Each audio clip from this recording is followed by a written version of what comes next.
Grand सहारा marriage hall एक शानदार और अफोर्डेबल ओपन वेडिंग हॉल है, फ्लैट 35% डिस्काउंट के साथ with natural environment and 50+ car parking. हम आपके इस खास दिन को और भी यादगार बनाने के लिए लाए हैं। ग्रैंड सहारा मैरिज हॉल, आपका सपना पूरा करने की परफेक्ट जगह। Grand Sahara hall 3000 guest capacity, Savera hall 1000 guest capacity, VIP seating space, खूबसूरत डेकोरेशन, सेपरेट चेंजिंग रूम। आप जरूरत के हिसाब से दोनों हॉल इंटरकनेक्ट भी कर सकते हैं। इजी कनेक्टिविटी के साथ Mumbra railway station 15 minute drive, diva railway station 15 minute drive, full phase wedding, lawn with attractive package, grand Sahara marriage hall. Booking के लिए कांटेक्ट करें। आप लोगों को जैसे पता है, कल एक अपना ईडी डिपार्टमेंट ने कल यहाँ पे हमारे SGPI ऑफिस पे रेड मारा, और महाराष्ट्र की जो स्टेट ऑफिस है हमारी मुंब्रा की, और काफ़ी हिंदुस्तान के जहाँ पे SGPI की स्टेट ऑफिस है वहाँ पे इन्होंने रेड किया। लेकिन इन्होंने जो रेड किया, इनको कुछ चाहिए था SGPI से कि जो बार बार जो झूठे इल्ज़ाम लगा रहे, फेक प्रोपेगेंडा क्रिएट कर रहे हैं कि PFI से कुछ मनी लॉन्ड्रिंग के मैटर में या कुछ लिंक मिलते हैं, वैसा ये करके रेड मारे। लेकिन इन्होंने रेड मारा तो इन्होंने ये 4 या 6 घंटे की जो इनकी रेड चली है उसमें इनको 1 रुपए का भी हिसाब नहीं मिला। जो इनके जो ये फेक प्रोपेगेंडा क्रिएट करके जो ऑफिस में सब हमारी SGPI के ऑफिस में हर जगह जो गए हैं कि यहाँ से कुछ मिल जाएगा, तो यहाँ से सिवा ऑफिस के जो पॉलिसीज है उसके अलावा और ऑफिस के जो कॉन्स्टिट्यूशन के हिसाब से जो चलती है पार्टी, उसके अलावा इनके पास कुछ भी नहीं मिला। हमारी ऑफिस में उन्होंने रेड मारा, एक लैपटॉप मिला था, वो लैपटॉप के अंदर हमारे जो पार्टीज के प्रोटेस्ट वीडियोस थे, हमारे जो MLA अभी हमने लड़ा तो उसकी जो वोटिंग लिस्ट थी वो सब थे, और उसके अलावा उनको कुछ भी नहीं मिला। यहाँ पे हमारा पंचनामा हुआ, शाहरुख भाई का हमारे इन्होंने पंचनामा वगैरह किया, हमारा किया, और उसके बाद लोग चले गए। ये बोल के चले गए कि अगर हमको जरूरत पड़ेगी तो हम आपको वहाँ दिल्ली बुलाएंगे, तो आपको आना पड़ेगा। लेकिन हमने पूछा बिमला साहब, अब जो नियत से यहाँ पे आए थे वो क्या हुआ? तो बोले जो नियत से तो हम लोग आए थे, हम लोग जो सोच के आए थे या जो हमको भेजा गया था उसके लिए तो यहाँ पे एकदम क्लीन है, कुछ भी नहीं है। पूरा ऑफिस का एक एक कोना छप्पा हम लोग ने चेक किए, ऊपर टेरिस पे जाके चेक किए, सब कुछ किए, तो वो सब समझ गए कि ये खाली एक फेक प्रोपेगेंडा है। उसमें एक ऑफिसर बहुत अच्छे थे, समझदार थे, उन्होंने बोला कि ये खाली एक हैरेसमेंट की तौर पे ये कर रहा है, लेकिन कुछ हुआ नहीं, वो चले गए। और आगे की चीज अभी जो है हमारे अजहर भाई कंटिन्यू करेंगे। पद्धतीने ईडीने आपली मराठी है नहीं, कल जिस तरीके से ईडी ने पूरे मुल्क भर में 12 जगह पे छापेमारी की, और ये बीजेपी या मोदी सरकार का ये पहली मर्तबा इस तरीके की छापे का वारदात नहीं है। हमेशा हमने देखा है 2014 से लेके अब तक जो है केंद्र सरकार ईडी, CBI, इनकम टैक्स, ये डिपार्टमेंट्स को अपना एक पॉलिटिकल विंग बना के रखा है, और जहां जहां पे सरकार के खिलाफ आवाज उठती है या फिर प्रादेशिक पक्ष है, उनको खत्म करने के लिए ये सेंट्रल एजेंसीज को इस्तेमाल किए रहे। आप सोचिए कि ये 3000 अब तक रेड मार चुके ईडी, जिसमें सिर्फ कन्विक्शन जो ना 23 लोगों को हुआ है, मतलब 0.5% लोगों को कन्विक्शन हुआ है।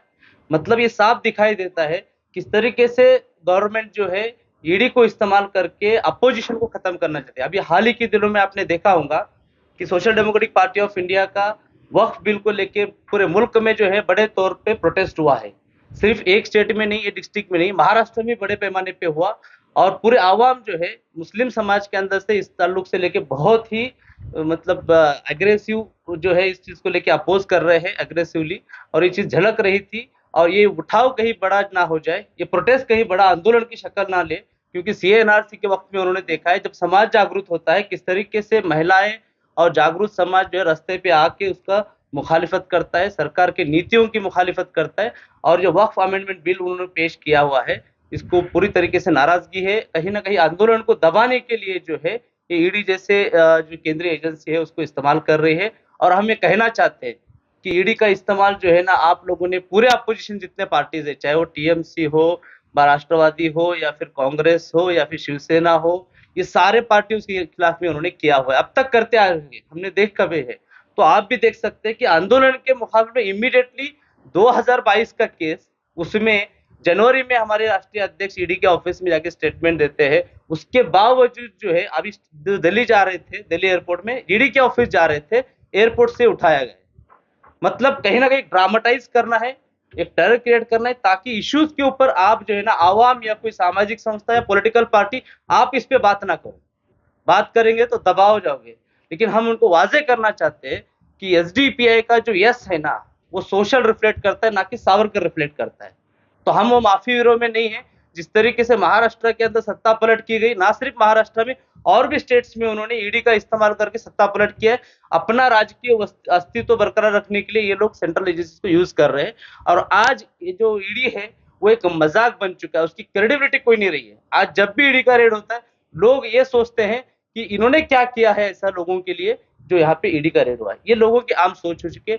जब आपने देखा इलेक्ट्रॉनिक्स बॉन्ड का मसला आ गया, तो लोगों ने भी देखा कि ईडी का रोल जो है वो एक एक्सटॉर्शन डिपार्टमेंट की जैसे यूज हुआ है।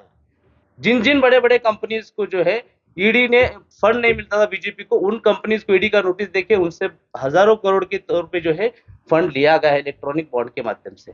वहीं महाराष्ट्र में भी देखते हैं, जरांगे पाटिल उनका आंदोलन होता है, जो मैदान देता है उनको वो कंपनीज को या संस्था को नोटिस देते हैं, वो इमीडिएटली बीजेपी में शामिल होते हैं। तो ये ईडी जो है एक बीजेपी पार्टी का हिस्सा बोल के काम कर रहा है और हम इसकी कड़ी निंदा करते हैं, क्योंकि लोकशाही में इस तरीके के मिसयूज जो है सेंट्रल एजेंसीज का, ये कभी भी बर्दाश्त नहीं कर सकते। और ये संवैधानिक अधिकारों का जो है, ये सरकार जो है तरतूदों का गैर इस्तेमाल कर रही है अपने पॉलिटिकल फायदे के लिए, और ये जनता जान रही है। और आप हमें चाहते हैं कि ईडी भी जो है एक इंडिपेंडेंट संस्था, संवैधानिक उसको दर्जा है। हमें उनको अपील करते हैं कि आप लोग जो है किसी सत्ते का जो है गुलाम नहीं बन के, आप जो है कानून के तहत में काम करना चाहिए। कल भी जब ईडी का रेड हुआ, हमने पूरा कोऑपरेट किया, क्योंकि हमारे पास छुपाने के लिए कुछ है नहीं, तो हम उसको हंसते हंसते फेस किए हैं। हमको कोई डर नहीं है, जब यहाँ के सत्ताएं पलट सकती है, लेकिन हम एसडीपीआई वाले हैं, हम ये सारे पैतरों से, ये धमकियों से, ईडी हो, एनआई हो, सीबीआई हो, इनकम टैक्स हो, ये सारी चीजें जो है ना, हम लोगों को कोई ये नहीं रखते। हम उनको पूरा कोऑपरेट करते हैं, सारी चीजें खुली किताब की तरह है, हमें डरने की बिल्कुल जरूरत नहीं। और हम पुरजोर तरीके से अभी भी मैदान में आगे भी रहेंगे, और अभी हमको हौसला मिला है कि हम सही ट्रैक पे है, इसीलिए जो ना आवाम के मुद्दे हम और ताकत से उठाने के लिए मैदान में रहेंगे। सर, आपके जो एडिशनल प्रेसिडेंट को हिरासत में लिए थे, उनका क्या स्टेटस है? नहीं, उनको अभी 6 दिन का जो है ईडी का कस्टडी मिला है।